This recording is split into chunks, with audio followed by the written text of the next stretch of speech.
Les fonctionnaires ont mal. Mal à leur statut, mal à leur pension, à leur système de congés.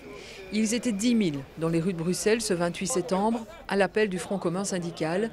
10 000 pour dire non à la réforme de la fonction publique que prépare le gouvernement Michel.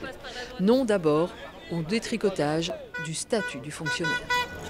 Le statut permet à un fonctionnaire de dire non à des décisions politiques arbitraires, de modifier fondamentalement le statut comme le propose le gouvernement de Charles Michel, va attirer la suspicion sur les décisions administratives. Supprimer l'égalité entre les citoyens et donner des privilèges à ceux qui connaissent des ministres ou à ceux qui ont les moyens de les acheter. Le dossier Chaudière ne doit pas devenir la règle de fonctionnement d'une démocratie. Notre souhait le plus cher est de voir disparaître ce gouvernement qui ne cesse de penser qu'au nanti. Et nous espérons de tout cœur que cette coalition ne sera pas reconduite. Nous avons besoin d'un gouvernement qui réalise que disposer d'une bonne fonction publique ne coûte pas plus cher que le privé. Les agents de la fonction publique fédérale, les pompiers, les militaires et les services de police sont directement touchés par les mesures du gouvernement. Des mesures qui visent à supprimer bon nombre de leurs droits, notamment le régime des congés de maladie.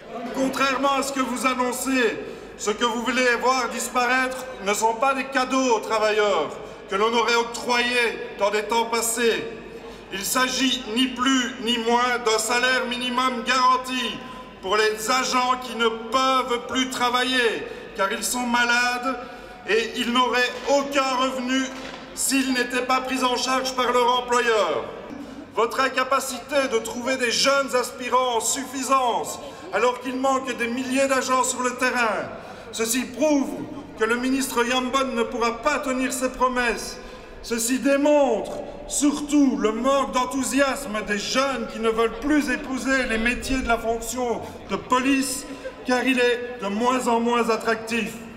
Pour rendre ce métier attractif, il faudrait renforcer son statut plutôt que le détricoter. Des délégations devaient être reçues par Jan Yambon, ministre de l'Intérieur, et Steven Van de Putte, ministre de la Fonction publique. Mais les deux ministres NVA étaient aux abonnés absents.